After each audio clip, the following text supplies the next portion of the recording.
September 17, 1944, Angaur Island, southern Palas. At 8:31 a.m., the quiet volcanic island erupted into one of the most overlooked but savagely fought battles of the Pacific War. For the men of the U.S. Army's 81st Infantry Division, the Wildcats, this would be their first taste of combat. For the Japanese defenders under Major Ushio Goto, it would become their final stand. In a matter of hours, Angaur turned from a forgotten speck on the map into a brutal maze of pillboxes, caves, coral ridges, and hidden guns. Officially, more than 1,330 Japanese troops had been killed and 59 captured. American losses totaled 264 killed and 1,355 wounded, and nearly 900 heat exhaustion casualties during the fighting. The battle would end officially in days, yet the fighting would rage for weeks. This is the true story of how the Wildcats forced their way ashore, survived Goto's desperate counterattacks, and crushed one of the most stubborn defenses of the Pacific. A story rarely told, but never forgotten by those who fought it. The American landing began under favorable conditions: calm surf, clear visibility, and a naval bombardment that had swept across the beaches since dawn. Colonel Robert Dark's 321st Infantry Regiment landed first on Blue Beach, meeting only slight mortar and small arms fire. On Red Beach, Colonel Benjamin Venable's 322nd Regiment faced light resistance but heavy jungle, forcing units to hack their way inland. Engineers rushed ashore to clear underwater obstacles, while medical companies set up aid stations within hours.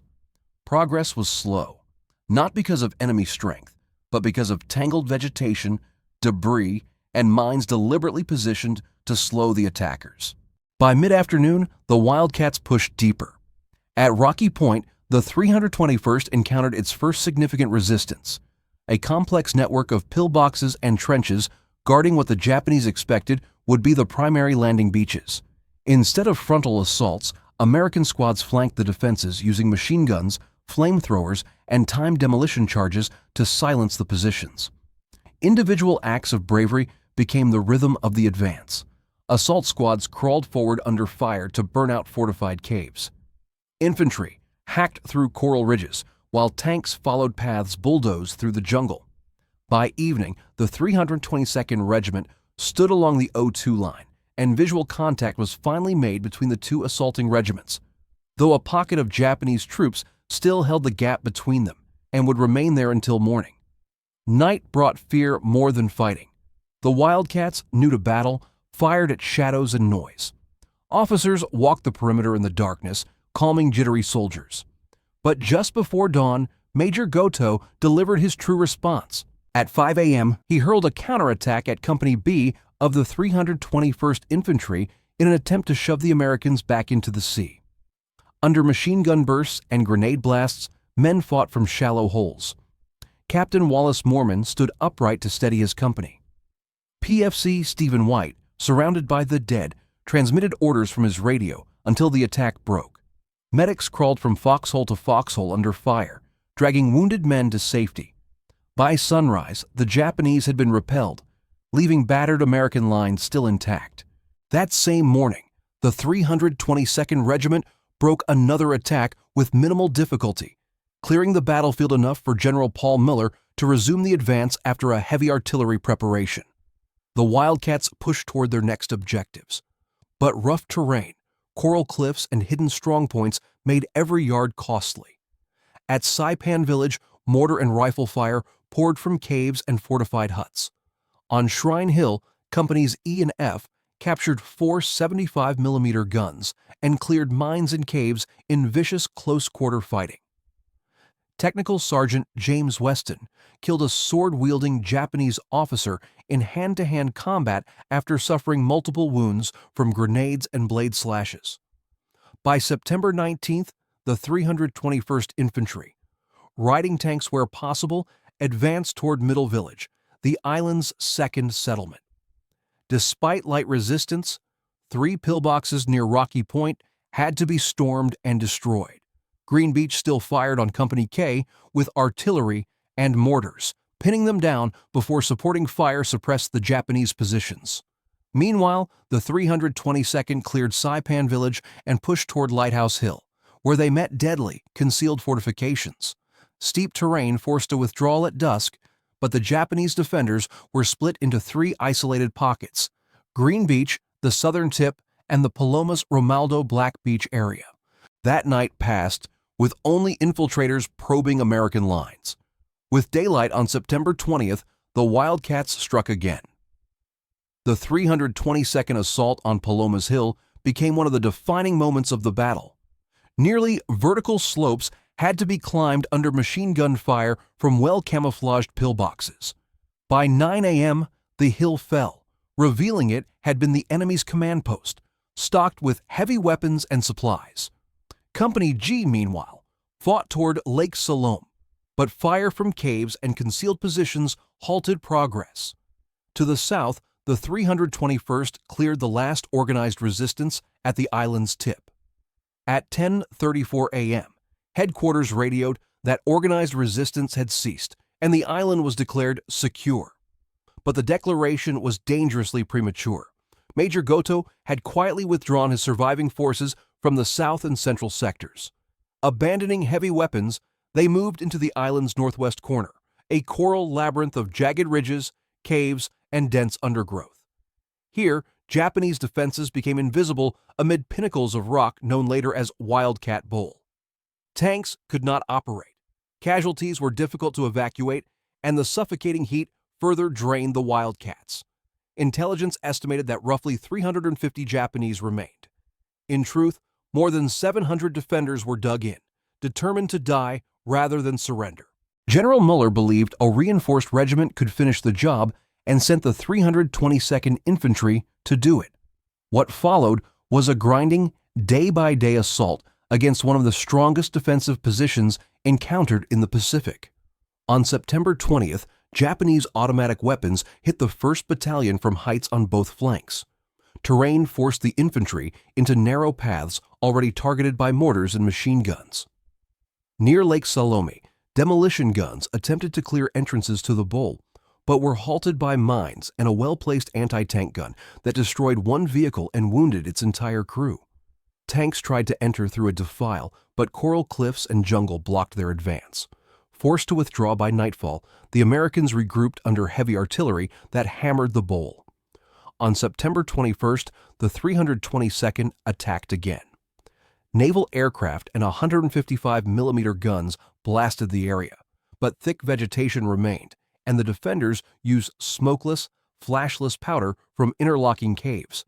Tanks entered the bowl by moving along the narrow-gauge railroad the Japanese had built, only to have two vehicles slide off the raised embankments and become useless.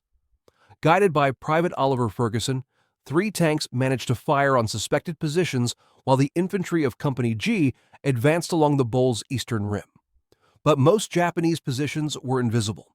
Snipers, machine gunners, and mortar crews fired from hidden ports that could only be silenced at arm's length by grenades, flamethrowers, and direct tank shots. Elsewhere on the island, the 321st and reconnaissance troops cleared scattered snipers. But the heart of the battle was now the northwest.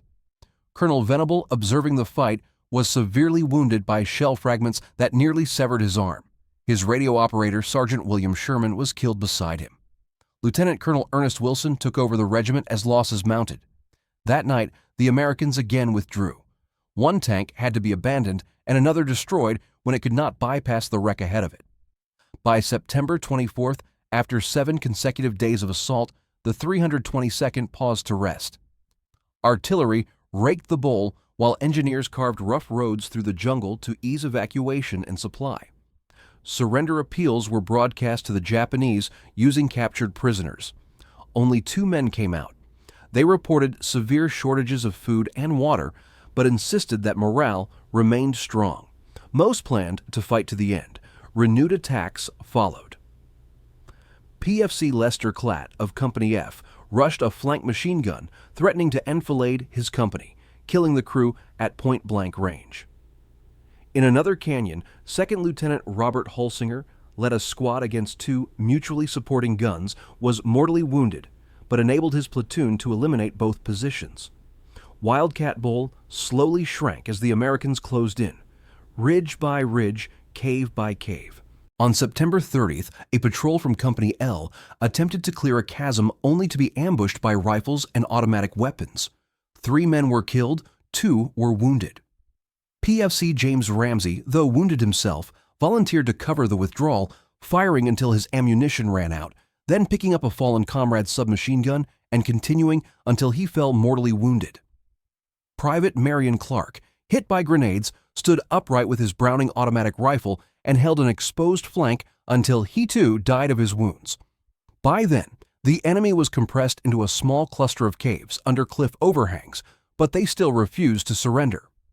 Meanwhile, a flag-raising ceremony was held near Red Beach, and congratulatory messages were received at division headquarters. Yet only 2 miles away, men still fought hand-to-hand in Coral Shadows. Major Louis Harthrong, leading the 1st Battalion, was killed by a sniper directing troops forward. His replacement, Major Michael Gussie, was seriously wounded by a grenade on October 20th. That same day, Major Goto attempted a desperate breakout toward Lighthouse Hill, hoping to build a raft and escape.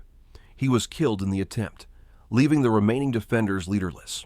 10 Japanese soldiers surrendered the next morning. The rest attempted to hide, escape, or fight on alone.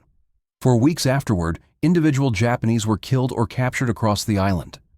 Technical Sergeant Frank Becker distinguished himself repeatedly during this period, leading night patrols into the bowl, recovering American bodies, guiding demolition teams into enemy positions, and harassing defenders from an exposed forward point for 5 days. On October 21st, while leading part of his company to a new position, he was killed. By October 23, 1944, the Battle of Angaur was effectively over. Officially, more than 1,330 Japanese troops had been killed and 59 captured. American losses totaled 264 killed and 1,355 wounded, along with 244 cases of battle fatigue, 696 hospital cases, and nearly 900 heat exhaustion casualties during the fighting. Around 183 native islanders were freed from Japanese imprisonment. Today, Angaur is peaceful. Its wartime fortifications swallowed by jungle, its rusting vehicles and guns fading into the earth. But for the Wildcats, the battle remained one of the most brutal and unforgiving actions they would ever fight. A hidden chapter in the Pacific War, where an unknown island demanded a price paid in blood, courage, and relentless determination.